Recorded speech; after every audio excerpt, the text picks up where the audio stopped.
اس کی وضاحت ہمیں حدیث نبوی سے ملتی ہے جس میں حضور صلی اللہ علیہ وآلہ وسلم نے فرمایا کہ میری امت پر بھی وہ تمام حالات وارد ہو کر رہیں گے جو بنی اسرائیل پر وارد ہوئے، بالکل اسی طرح جیسے ایک جوتی دوسری جوتی سے مشابہ ہوتی ہے۔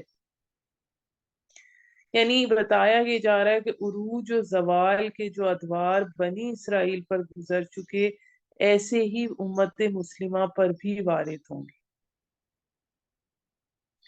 تو اب ہم سورہ بنی اسرائیل شروع کرتے ہیں۔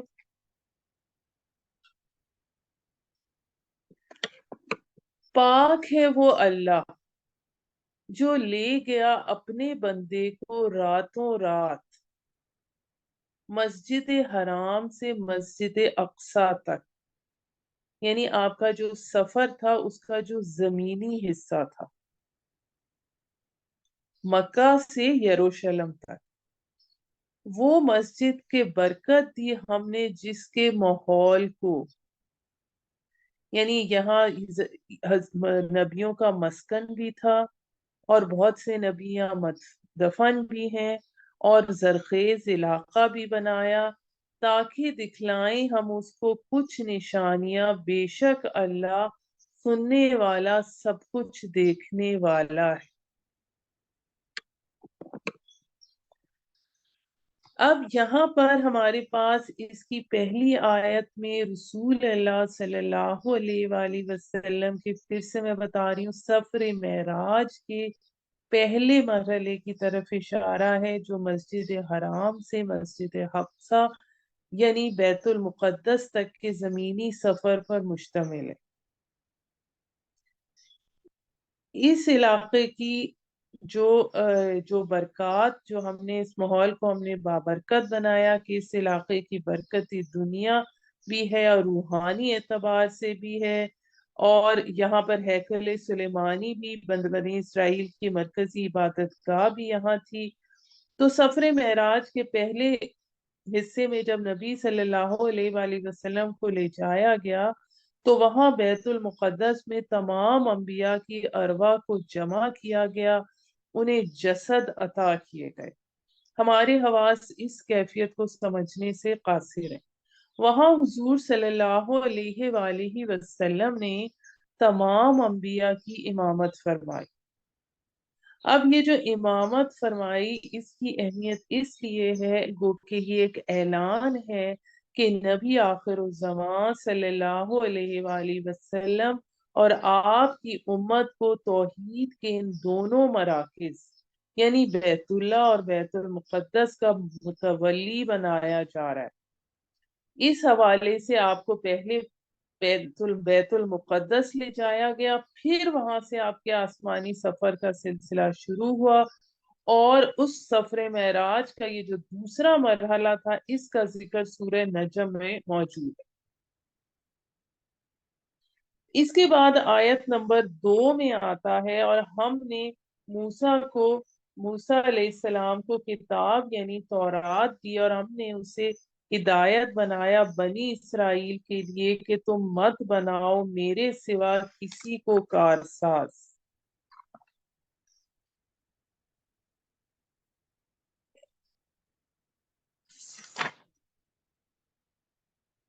یعنی صرف اللہ پر بھروسہ کرو، صرف اللہ پر توکل کرو، اے ان لوگوں کی اولاد جنہیں ہم نے سوار کیا تھا نوح کے ساتھ، یقیناً وہ ہمارا بہت ہی شکر گزار بندہ تھا۔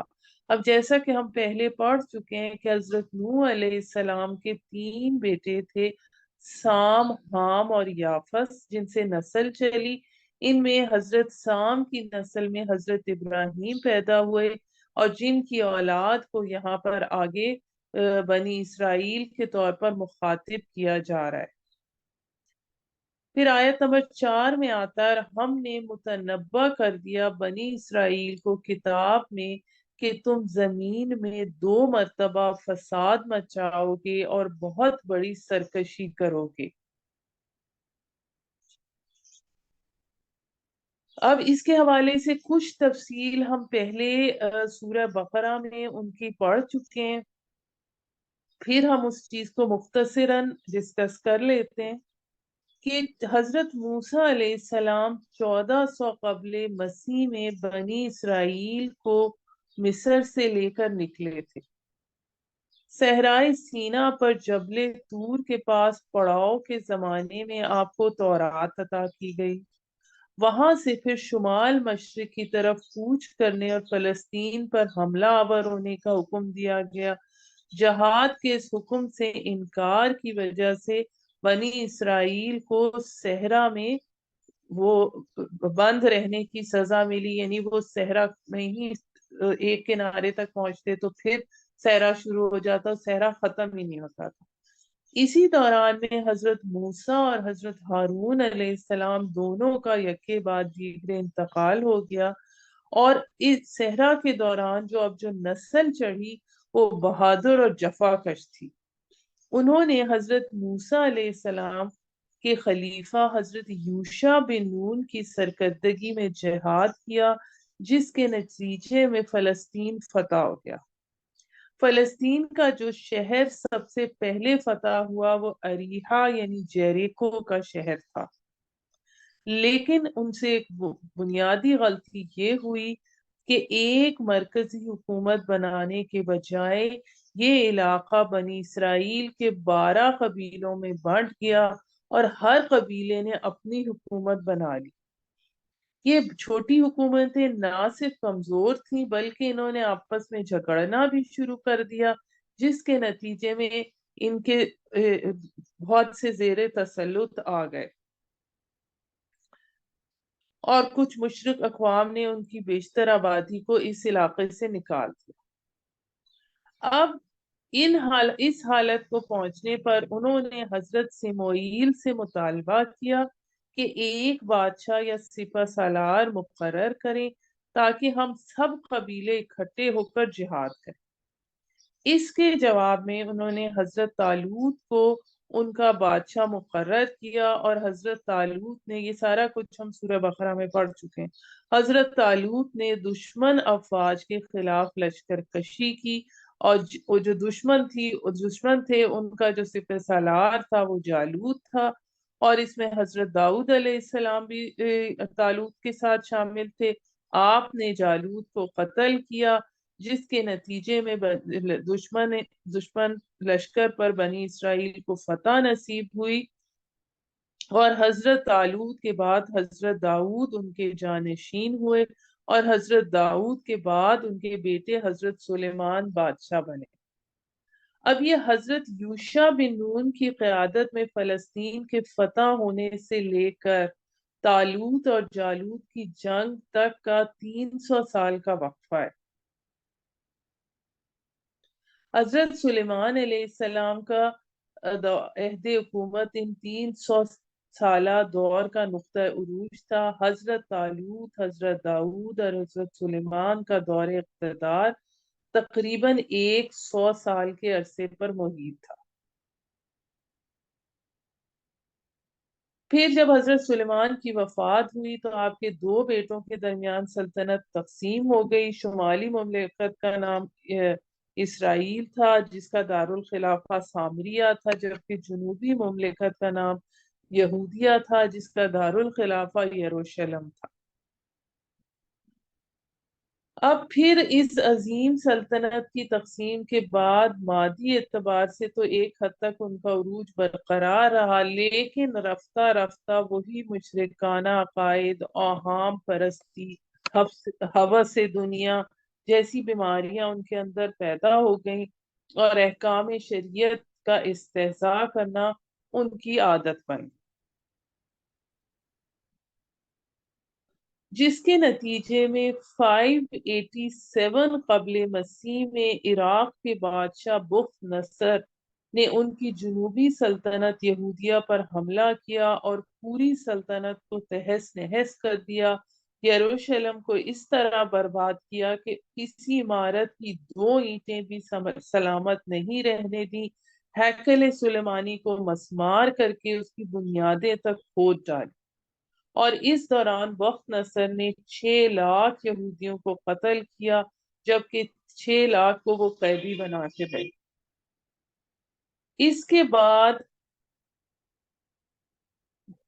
پھر ان کا نیا دور شروع ہوا، جس میں حضرت عزیر علیہ السلام کی اصلاحی کوششوں سے ہوا، اور آپ اس میں 5 اس سے پہلے میں آپ کو یہ بتاتی چلوں کہ 539 قبل مسیح میں ایران کے بادشاہ کیخورس یا ذوالقرنین نے عراق کو فتح کیا، اور اس کے دوسرے ہی سال اس نے بنی اسرائیل کو اپنے وطن واپس لے جانے اور دوبارہ آباد ہونے کی عام اجازت دے دی، چنانچہ یہودیوں کے قافلے فلسطین جانے شروع ہو گئے۔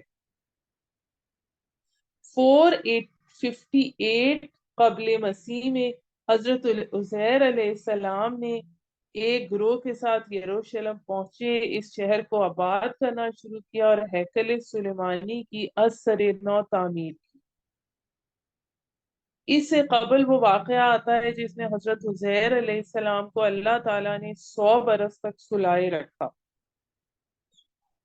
بہرحال حضرت عزیر علیہ السلام کی توبہ کی منادی کے ذریعے ایک زبردست اصلاحی تحریک چلی، جس کے نتیجے میں اعمال اور اخلاق کی اصلاح ہونا شروع ہو گئی۔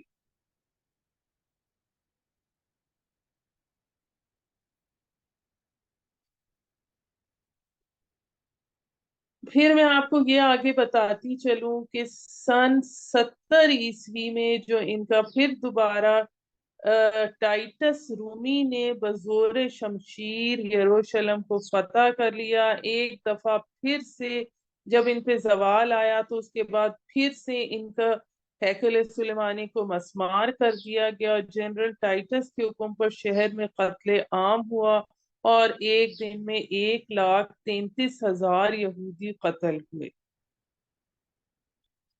پھر اس کے بعد جنرل ٹائٹس کے ہاتھوں 70 عیسوی میں ہیکل سلیمانی مسمار ہونے کے بعد حضور صلی اللہ علیہ وآلہ وسلم کی پیدائش یعنی 571 عیسوی تک اسے مسمار ہوئے 500 برس گزر چکے تھے۔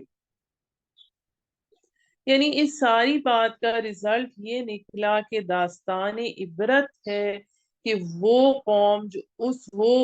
قوم جو اس وقت کی اپنی امت مسلمہ تھی، جس کے اندر 1400 برس تک مسلسل نبوت رہی، جس کو 3 الہامی کتابوں سے نوازا گیا، جس کے بارے میں سورہ بقرہ میں آتا ہے یا بنی اسرائیل اذکروا نعمتی اللتی انعمت علیکم وانی فضلتکم علی العالمین، آیت نمبر 48۔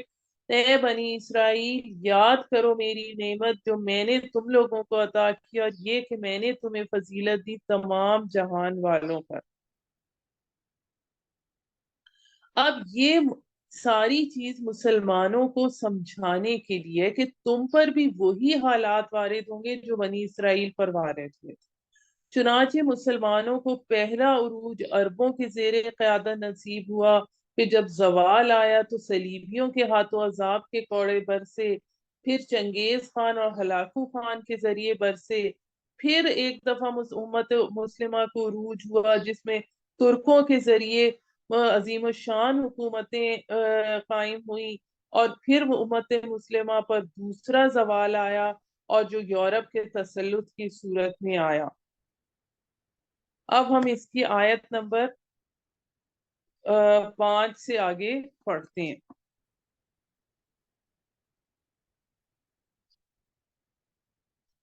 پھر جب آ گئی میعاد 2 میں سے پہلی تو مسلط کر دیے ہم نے تم پر اپنے کچھ بندے بڑے ہی سخت جنگجو، پھر وہ گھس گئے گھروں کے اندر، یہ اللہ کا وعدہ پورا ہی ہو کر رہنا تھا، پورا ہی ہونا تھا۔ پھر دوبارہ دیا ہم نے تمہیں غلبہ ان پر اور مدد کی تمہارے مال اور بیٹوں سے، اور کر دیا ہم نے تم کو ان سے زیادہ تعداد میں، اگر بھلائی کرو گے تو بھلائی اپنے ہی لیے کرو گے، اور اگر برائی کرو گے تو اپنے لیے۔ پھر جب آ گئی مقررہ پچھلی میعاد تاکہ بگاڑ دیں تمہارے چہرے، تاکہ داخل ہو مسجد میں یعنی مسجد اقصی میں، جس طرح داخل ہوئے تھے وہ پہلی مرتبہ، یعنی دوسری مرتبہ جب ٹائٹس رومی نے حملہ کیا، تاکہ تباہ کر دیں، جس پر غلبہ پائیں پوری طرح۔ قریب ہے کہ تمہارا رب رحم فرمائے گا تم پر، اور اگر تم وہی کرو گے تو ہم بھی وہی کریں گے۔ اور بنایا ہے ہم نے جہنم کو کافروں کے لیے قید خانہ۔ اچھا، یہاں میں آپ کو ایک چیز اور یہ بھی بتاتی چلوں کہ سورہ بنی اسرائیل میں قرآن کے بارے میں بہت زیادہ ذکر ہے، مطلب یوں کہہ لیجیے وہ سورت ہے جس میں قرآن کے بارے میں سب سے زیادہ تذکرہ ہے۔ آیت نمبر 9، بے شک یہ قرآن ہدایت دیتا ہے اس راہ کی جو سب سے سیدھی ہے، اور بشارت دیتا ہے ایمان والوں کو جو نیک عمل کرتے ہیں کہ ان کے لیے ہے ثواب بڑا، اور یہ کہ جو ایمان نہیں لاتے آخرت پر۔ اب آخرت پر ایمان لانا چونکہ عمل کے اعتبار سے بہت ضروری ہے، اس لیے بار بار اس کا قرآن میں ذکر آتا ہے۔ آخرت پر تیار کر رکھا ہے ہم نے ان کے لیے دردناک عذاب، اور مانگتا ہے انسان برائی کو جیسے مانگتا ہے بھلائی کو، اور ہے انسان جلد باز۔ اور بنایا ہم نے رات کو اور دن کو دو نشانیاں، پھر تاریک کی ہم نے رات کی نشانی، اور بنا دیا ہم نے نشانی دن کو روشن، تاکہ تلاش کرو تم فضل اپنے رب کا، اور تاکہ معلوم کر لو گنتی برسوں کی اور حساب، اور ہر چیز کو ہم نے بیان کر دیا تفصیل کے ساتھ۔ اور ہر انسان کے یہ اہم آیت ہے، اور ہر انسان کے لٹکا دیا ہم نے اس کا اعمال نامہ اس کے گلے میں، اور نکال دکھائیں گے ہم اسے روز قیامت، نوشتہ کے دیکھ لے گا اسے کھلا ہوا۔ اب ہمیں یہ نہیں معلوم کہ یہ کس طرح کا گلے میں اس کے کیا لٹکا دیا ہے، کیا یہ کوئی چپ ہے، کیا چیز ہے جو کہ ریکارڈ کر رہی ہے کہ وہ نکل کے قیامت والے دن دکھا دے گا کہ یہ تمہارے اعمال تھے۔ پڑھ لے اپنا نامہ اعمال، کافی ہے تو خود آج کے دن اپنے حق میں حساب کرنے کو۔ جس نے ہدایت پائی تو اس نے ہدایت پائی اپنے ہی لیے، اور جو بھٹکا تو بھٹکا اپنے ہی لیے۔ وَلَا تَزِرُ وَازِرَةٌ وِزْرَ أُخْرَىٰ، اور نہیں اٹھاتا کوئی بوجھ اٹھانے والا دوسرے کا، اور نہیں ہم عذاب دیتے جب تک نہ بھیج دیں ہم کوئی رسول۔ اور جب ارادہ کرتے ہیں ہم کہ ہلاک کر دیں کسی بستی کو، تو حکم دیتے ہیں ہم اس کے خوشحال لوگوں کو، تو وہ نافرمانی کرتے ہیں اس میں، بس ثابت ہو جاتی ہے ان پر بات، پھر اکھاڑ پھینکتے ہیں ہم اس کو پوری طرح۔ اور کتنی ہی ہلاک کر دی ہم نے امت نوح کے بعد۔ اور کافی ہے تیرا رب اپنے بندوں کے گناہوں کو جاننے والا، دیکھنے والا، اور جو چاہتا ہے دنیا کے فائدے جلدی دے دیتے ہیں ہم اسے دنیا میں، جس قدر چاہیں جس کے لیے چاہیں پھر بنا دیں گے ہم اس کے لیے جہنم، داخل ہوگا وہ اس میں ملامت زدہ راندہ ہوا۔ یعنی اللہ تعالیٰ ان لوگوں کو جو صرف متاع دنیا کے لیے سرگردہ رہتے ہیں، جس کو چاہے جس وقت چاہے اپنی حکمت اور مصلحت کے تحت سامان دنیا دے دیتا ہے، تاکہ ان کی جد و جہد اور فانی نیکیوں کا فانی پھل بھی انہیں مل جائے، اور نتیجہ نہایت ذلت اور رسوائی کے ساتھ دوزخ کے ابدی جیل خانے میں دھکیل دیے جانے کا ہوتا ہے۔ اب یہ چیز ہمارے لیے بہت غور طلب ہے کہ ہماری کوششیں، ہماری جد و جہد کس چیز کے لیے، دنیا کے لیے یا آخرت کے لیے۔ لیکن ضروری بھی نہیں ہے کہ ہر شخص جو دنیا کی جد و جہد کرے اس کو دنیا مل ہی جائے۔ یہ اللہ تعالیٰ نے کہا ہے جس قدر چاہیں جس کے لیے چاہیں، اور جو خواہش مند ہو آخرت کا اور وہ کوشش کرے اس کے لیے اسی کے لائق، اور وہ ایمان بھی رکھتا ہو، تو ایسے ہی لوگ ہیں جن کی کوشش مقبول ہوگی۔ ہم ہر ایک کی مدد کرتے ہیں، ان کی بھی اور ان کی بھی، یعنی طالب دنیا کو بھی اور طالب آخرت کو بھی، تیرے رب کی بخشش سے۔ اور نہیں ہے بخشش تیرے رب کی روکی جانے والی۔ دیکھ کیسے فضیلت دی ہم نے ان میں سے بعض کو بعض پر، اور البتہ آخرت بڑھ کر ہے درجات میں اور بڑھ کر ہے فضیلت میں۔ یعنی آخرت تو لامحدود ہے، دنیا جس کے لیے تم جدوجہد کرے ہو بہت لمیٹڈ ہے۔ اور نہ ٹھہراؤ اللہ کے ساتھ معبود کوئی دوسرا، اور نہ بیٹھ رہے ورنہ بیٹھ رہے گا تو بدحال بے یار و مددگار ہو کر۔ اب یہاں پر آگے سے ہمارے پاس تورات کے احکام عشرہ کا قرآنک ورژن آ رہا ہے۔ یہ تورات کا نچوڑ ہے، اس کا خلاصہ ہم پہلے سورہ انعام میں پڑھ چکے ہیں۔ پہلا حکم اس میں آتا ہے، حکم دیا تیرے رب نے کہ نہ عبادت کرو تم مگر اسی کی۔ نمبر 2، اور والدین کے ساتھ نیکی کرو، اور اگر پہنچ جائیں تیرے سامنے بڑھاپے کو ان میں سے ایک یا دونوں، تو نہ کہہ ان کو اف، اور نہ جھڑک ان کو، اور نہ بات کر ان سے اکرام کے ساتھ، اور جھکا دے ان کے آگے کندھے انکساری کے ساتھ محبت سے، اور کہتا رہے اے میرے رب رحم فرما ان دونوں پر جیسے پالا انہوں نے مجھ کو بچپن میں۔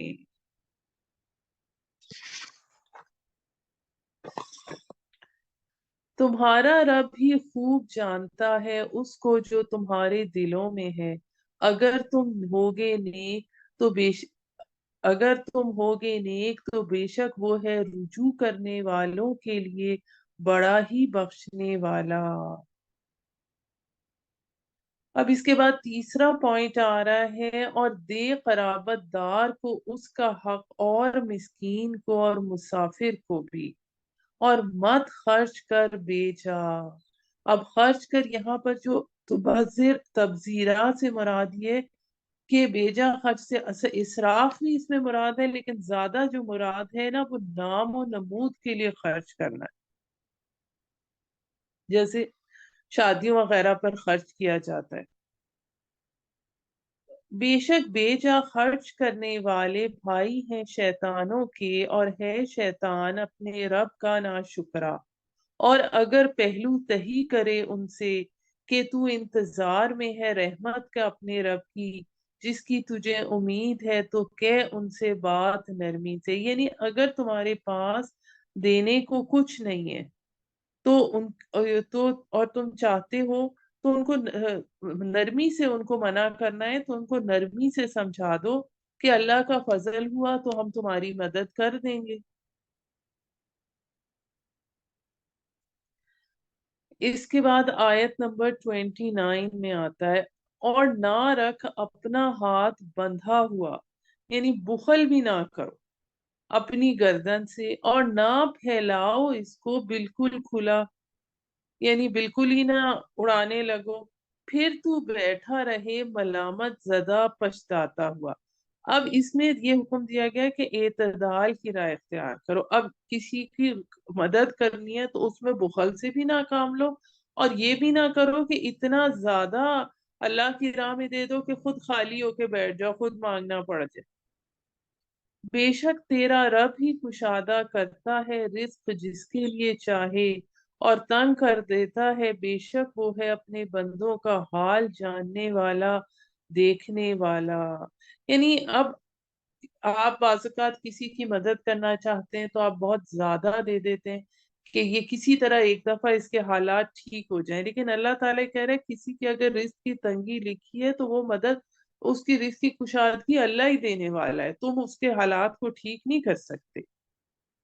اس کے بعد نمبر 5، اور نہ قتل کرو اپنی اولاد کو افلاس کے ڈر سے۔ اب یہ اس میں جو کانٹرسیپٹیو میتھڈز ہیں ان کے کو تو مکروہ ہیں، لیکن جو ایبورشن ہے اس کے بارے میں قتل کا ورڈ آتا ہے۔ جو بھی برتھ کنٹرول کے طریقے ہیں ان میں سے کچھ جائز ہیں، لیکن ایبورشن خود کرانا جو ہے وہ حرام میں شامل ہوتا ہے۔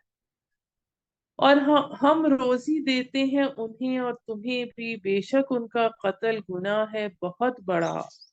نمبر 6 بات، اور نہ قریب جاؤ زنا کے، بے شک وہ بے حیائی ہے اور بڑا ہی برا راستہ ہے۔ اب دیکھیے اس میں یہ نہیں کہا گیا کہ زنا نہ کرو، بلکہ اس کے قریب جانے سے بھی منع کیا گیا، اس کے قریب ہی نہ جاؤ۔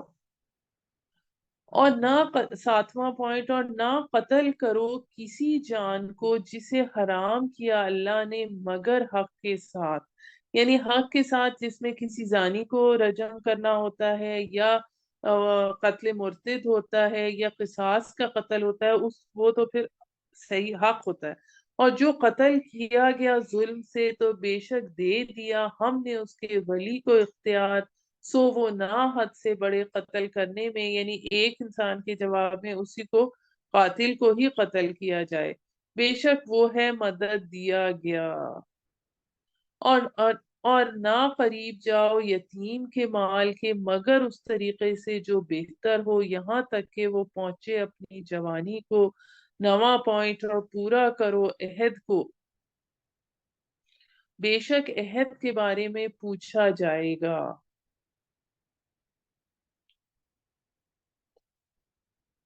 اور 10واں پوائنٹ، اور پورا کرو ماپ جب تم کر دینے لگو، اور تولو سیدھی ترازو سے، یہ بہتر ہے اور اچھا ہے انجام کے اعتبار سے۔ اب اس کے بعد 11واں پوائنٹ، اور نہ پیچھے پڑو اس کے کہ نہیں ہے تیرے پاس جس کا علم، بے شک کان اور آنکھ اور دل ان میں سے ہر ایک کے بارے میں پوچھ گچھ ہوگی۔ 12واں پوائنٹ، اور نہ چل زمین پر اکڑ کر، بے شک تو نہ پھاڑ سکے گا زمین کو، اور نہ پہنچ سکے گا پہاڑوں کی لمبائی تک۔ اب یہاں میں آپ کو بتا چلوں، قرآن میں تو یہ 12 پوائنٹس ہیں، جبکہ تورات میں یہ 10 تھیں۔ یہ Quranic version of 10 commandments of تورات۔ اب اس کے بعد آگے آیت نمبر 38 آتا ہے۔ یہ ساری باتیں ایسی ہیں کہ ان کی برائی تیرے رب کے نزدیک مکروہ ہے، ناپسندیدہ ہے۔ یہ ان میں سے ہے جو وحی کی تیری طرف تیرے رب نے حکمت سے، اور نہ بنا اللہ کے ساتھ معبود کسی اور کو، ورنہ تو ڈال دیا جائے گا جہنم میں ملامت زدہ پچھتاتا ہوا۔ کیا چن دیے تمہارے رب نے بیٹے اور بنا لیا اپنے لیے فرشتوں کو بیٹیاں؟ بے شک تم کہتے ہو بڑی گستاخی کی بات۔ اور بے شک طرح طرح سے بیان کر دیا ہم نے اس قرآن میں، پھر قرآن کا بار بار اس میں ذکر ہے، تاکہ یعنی مختلف اسلوب سے ہم نے، اللہ تعالیٰ کہہ رہے ہیں، بیان کیا ہے، تاکہ نصیحت پکڑے، اور نہیں اثر ہوا ان پر مگر دوری کا، کہہ دیجئے اگر ہوتے اللہ کے ساتھ اور بھی معبود جیسا کہ یہ کہتے ہیں، تو تب وہ ضرور ڈھونڈتے صاحب عرش کی طرف مقابلے کے لیے راستہ، یعنی سب چاہتے کہ میں بڑا معبود بن جاؤں۔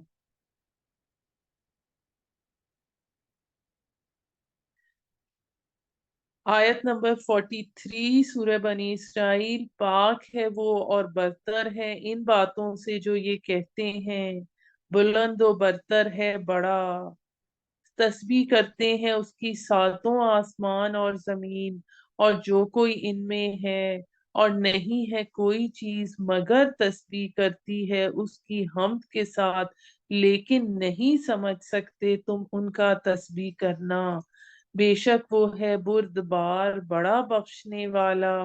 اور جب پڑھتا ہے تو قرآن، کر دیتے ہیں ہم تیرے اور ان کے جو نہیں ایمان رکھتے آخرت پر ایک پردہ پوشیدہ، یعنی ان کے لاؤبالی پن کی وجہ سے۔ اب یہ دیکھیے یہاں پر بار بار یہ نہیں آ رہا اللہ کے پر ایمان کی بات، آخرت پر جو ایمان نہیں رکھتے تو ان کے ہم پردہ پوش، کیونکہ آخرت پر ایمان انسان کو کہ اس کی پکڑ ہوگی، اس کو صحیح کام کی طرف راغب کرتا ہے۔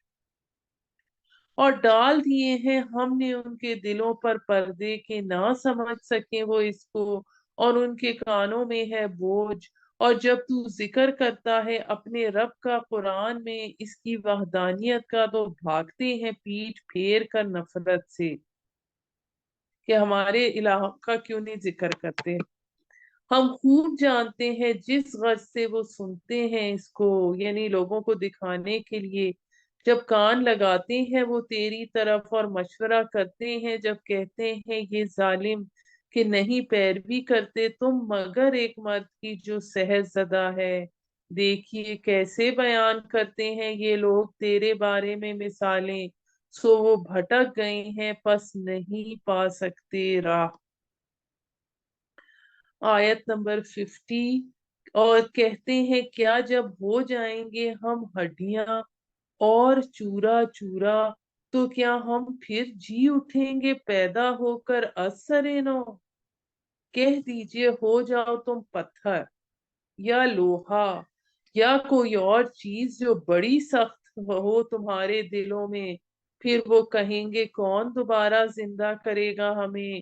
کہہ دیجئے وہی جس نے پیدا کیا تمہیں پہلی مرتبہ، یعنی پہلی مرتبہ تو ایک کام کو کرنا زیادہ مشکل ہوتا ہے، جب اس نے پہلی دفعہ پیدا کر لیا تو دوسری دفعہ اس کے لیے پیدا کرنا کیا مشکل ہے۔ پھر ہلائیں گے تیرے آگے اپنے سر اور کہیں گے کب ہوگا ایسا۔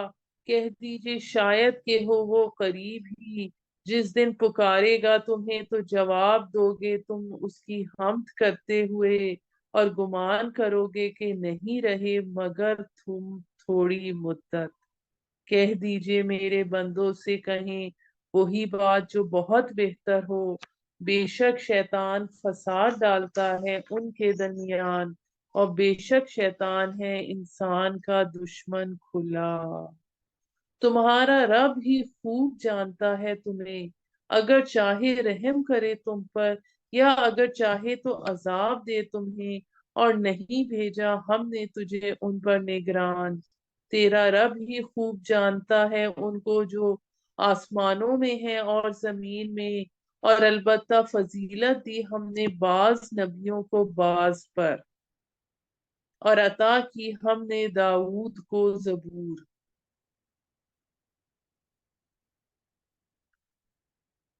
اے پیغمبر کہہ دیجئے، اب یہ جو داؤد کو اس میں آیت نمبر 55 کے حوالے سے یہ ہے کہ نبی صلی اللہ علیہ وآلہ وسلم نے فرمایا کہ مجھے یونس علیہ السلام پر بھی فضیلت نہ دو، یعنی ہر مختلف انبیاء کو مختلف چیزوں میں فضیلتیں دی گئی ہیں۔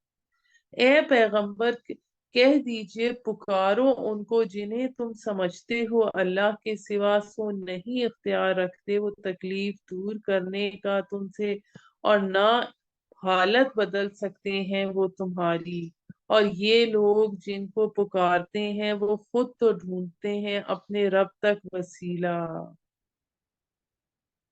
یعنی تقرب، اور کون ہے ان میں قریب تر اللہ کے اور امید رکھتے ہیں اس کی رحمت کی، یعنی جن کو یہ پکارتے ہیں اللہ کے سوا، چاہے وہ کوئی بزرگان دین ہوں، اولیاء اللہ ہوں یا حضرت عیسیٰ ہوں، وہ تو خود اللہ تک قرب ڈھونڈتے ہیں اور امید رکھتے ہیں اس کی رحمت کی، اور ڈرتے ہیں اس کے عذاب سے۔ بے شک عذاب تیرے رب کا ڈرنے کی چیز ہے، اور نہیں کوئی بستی کفار کی مگر ہم ہلاک کریں گے اسے روز قیامت سے پہلے، یا عذاب دیں گے اس کو عذاب سخت، یہ ہے بات کتاب میں لکھی ہوئی، یعنی قیامت سے پہلے جو بہت بڑی تباہی آنی ہے، ملاحمت العظمی جس کا ذکر آتا ہے احادیث میں، ملاحمہ میں لحم سے یعنی گوشت سے یہ نکلا ہے۔ اور نہیں روکا ہمیں کسی چیز نے کہ بھیجیں ہم نشانیاں، مگر جھٹلایا ان کو پہلے لوگوں نے، اور دی ہم نے سمود کو اونٹنی باعث بصیرت، پھر ظلم کیا انہوں نے اس پر، اور نہیں بھیجتے ہم نشانیاں مگر ڈرانے کے لیے۔ اور جب کہا ہم نے تجھے کہ تیرے رب نے گھیر رکھا ہے لوگوں کو اور نہیں دکھایا ہم نے وہ خواب جو دکھایا ہم نے تجھے، یعنی یہاں معراج کی بات ہو رہی ہے کہ معراج خواب نہیں تھا مگر آزمائش لوگوں کے لیے۔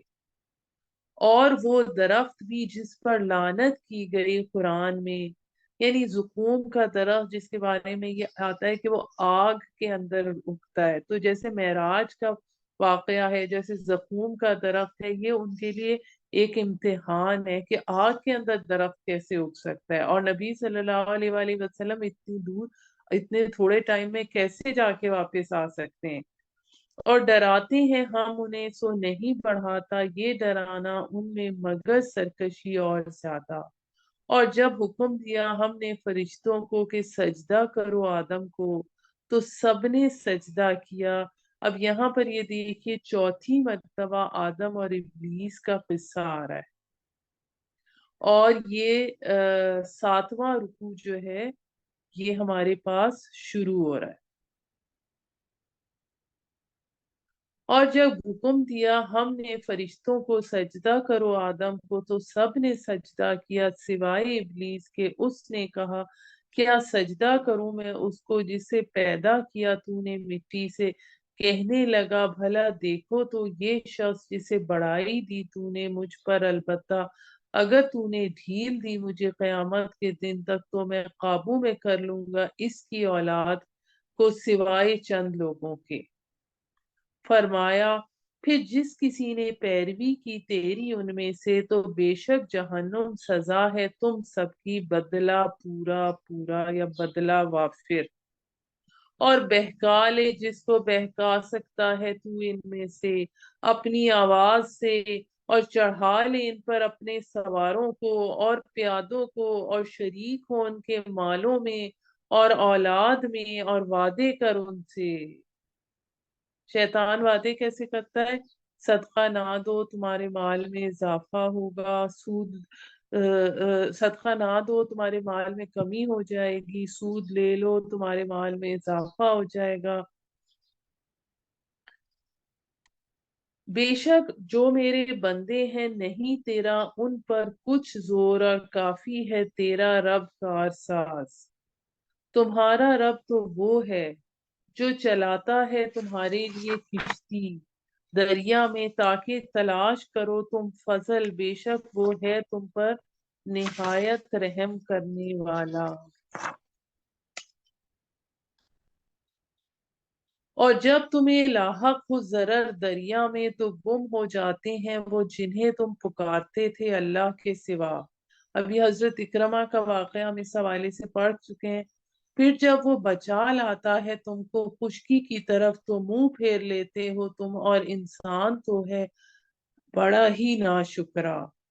کیا بے خوف ہو گئے ہو تم کہ اللہ دھسا دے تم کو کنارے خشکی کے، یا بھیج دے تم پر سنگریزوں کی آندھی، پھر نہ پاؤ تم اپنا کوئی کارساز؟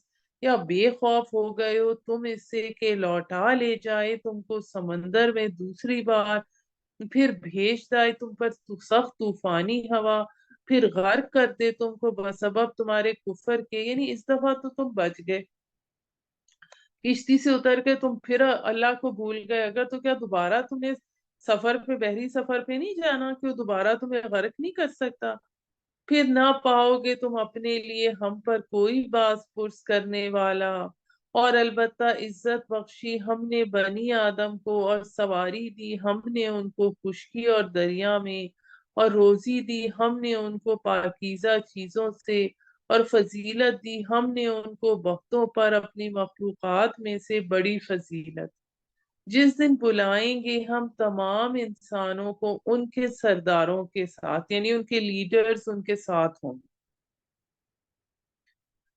پھر جس کو دیا گیا اس کا اعمال نامہ داہنے ہاتھ میں تو وہ پڑھیں گے اپنا اعمال نامہ، اور نہ ظلم ہوگا ان پر ذرہ برابر۔ اور جو کوئی رہا اس جہان میں اندھا، یعنی آیات الہی پر غور نہیں کیا اس نے، تو وہ آخرت میں بھی اندھا ہی ہوگا۔ اس نے دنیا کی چیزوں کو یا آسمان زمین کائنات ان سب کو بھی دیکھ کے یہ نہیں سوچا کہ ان سب کو بنانے والا کون ہے، تو وہ آخرت میں بھی اندھا ہی ہوگا۔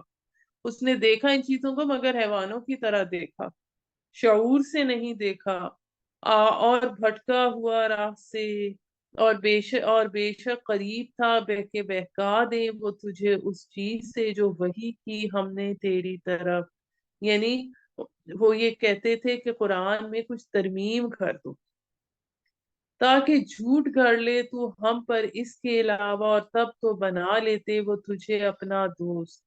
اب اگلی آیت جو ہے یہ نبی صلی اللہ علیہ وآلہ وسلم سے ہے، لیکن یہ بھی مشکل ترین مقامات میں سے اس حوالے سے کہ خطاب تو حضور صلی اللہ علیہ وآلہ وسلم سے ہو رہا ہے، لیکن عتاب جو ہے وہ ان پر جو دباؤ ڈال رہے ہیں ان پر کیا جا رہا ہے۔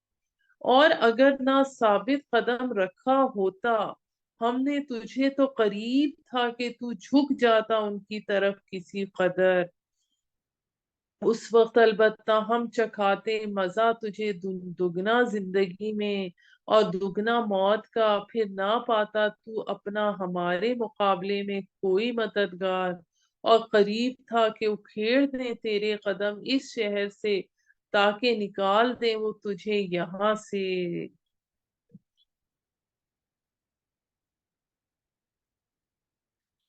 اور اس وقت نہ ٹھہر سکتے یہ تیرے بعد مگر تھوڑا عرصہ، یہی طریقہ رہا ان کے ساتھ جنہیں بھیجا ہم نے تجھ سے پہلے اپنا رسول بنا کر، اور نہ تو پائے گا ہمارے طریقے میں تبدیلی۔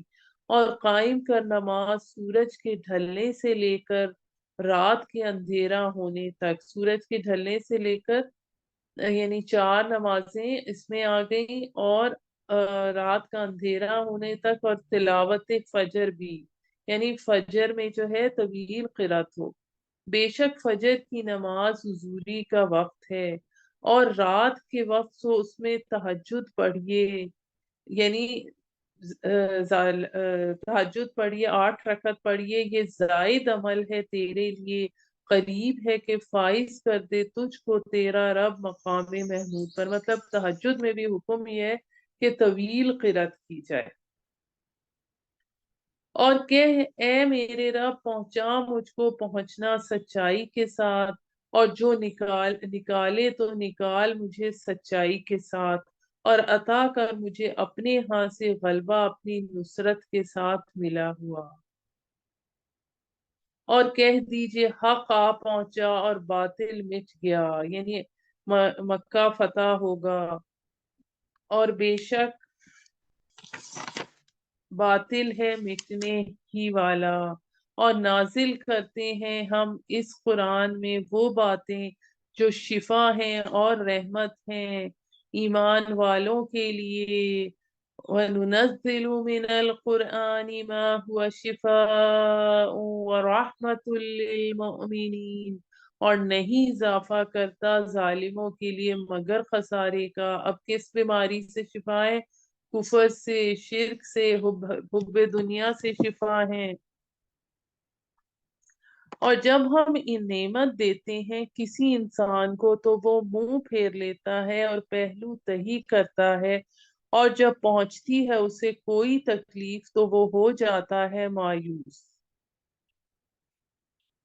اب اس سے اگلی جو آیت نمبر 84 ہے، یہ وہ آیت ہے کہ جس کے حوالے سے ہم سورہ بقرہ کے آخری جو رکوع ہے اس میں پڑھ چکے ہیں، لا یکلف اللہ نفس الا وسعہا کے حوالے سے، کہ یہاں پر شاکلہ کا ذکر آیا کہ حدود جو شخصیت کی ہیں اللہ تعالیٰ نے وہ متعین کی ہیں، اور دو چیزوں کی بنیاد پہ انسان کا شاکلہ یعنی اس کا سانچہ بنایا ہے، ایک اس کی جینز اور دوسرا اس کا ماحول۔ کہہ دیجئے ہر شخص عمل کرتا ہے اپنے طریقے پر، یہاں جو طریقے ہیں اس سے مراد یا شاکلہ یا وہ سانچہ ہے اگر ایگزیکٹ میننگ میں دیکھا جائے۔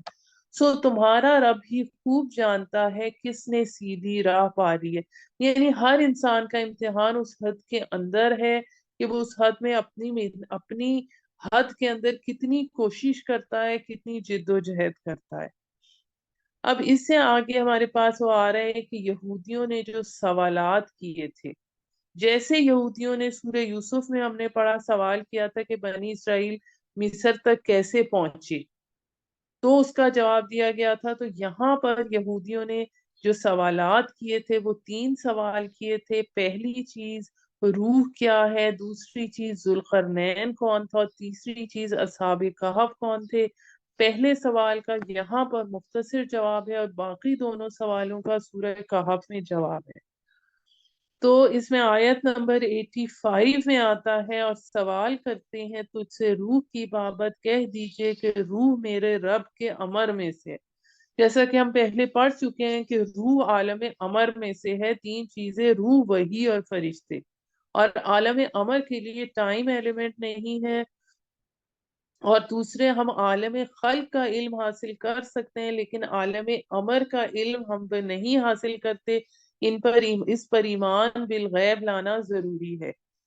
اور نہیں دیا گیا تم کو علم، سوال کرتے ہیں تجھ سے روح کی بابت، کہہ دیجئے کہ روح میرے رب کے امر میں سے ہے، اور نہیں دیا گیا تم کو علم مگر تھوڑا سا، اور اگر ہم چاہیں تو سلب کر لیں وہ چیز جو وحی کی ہم نے تیری طرف، اور پھر نہ پائے گا تو اس کو لانے کے لیے ہمارے مقابلے میں کوئی کار ساز،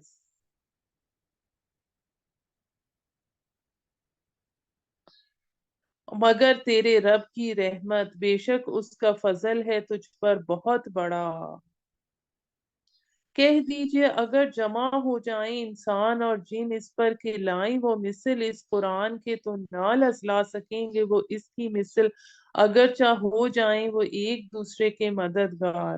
اور البتہ طرح طرح سے بیان کی ہم نے لوگوں کے لیے اس قرآن میں ہر مثال، سو نہیں رہتے اکثر لوگ مگر ناشکری کیے، اور بولے ہرگز نہ ایمان لائیں گے ہم تجھ پر حتیٰ کہ پھاڑ نکالے۔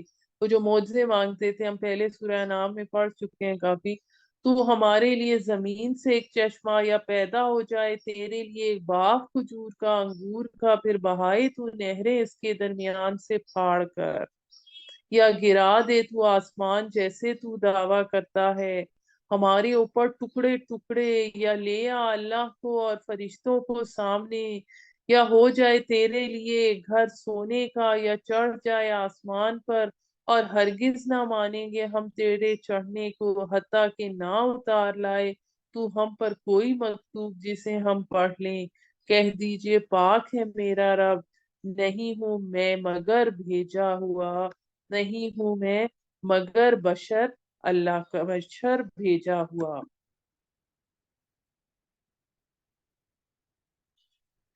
اور نہیں روکا لوگوں کو ایمان لانے سے جب پہنچی ان کے پاس ہدایت، مگر ان کے اس قول نے کہ کیا بھیجا ہے اللہ نے ایک بشر کو رسول بنا کر۔ اب یہ دیکھیے بار بار یہ چیز آ رہی ہے کہ بشر کو رسول بنا کر بھیجا گیا۔ اور کہہ دیجئے اگر ہوتے زمین میں فرشتے چلتے پھرتے اطمینان سے، تو ہم ضرور نازل کرتے ان پر آسمان سے ایک فرشتہ رسول بنا کر، یعنی فرشتوں کے لیے فرشتہ نمونہ ہوتا۔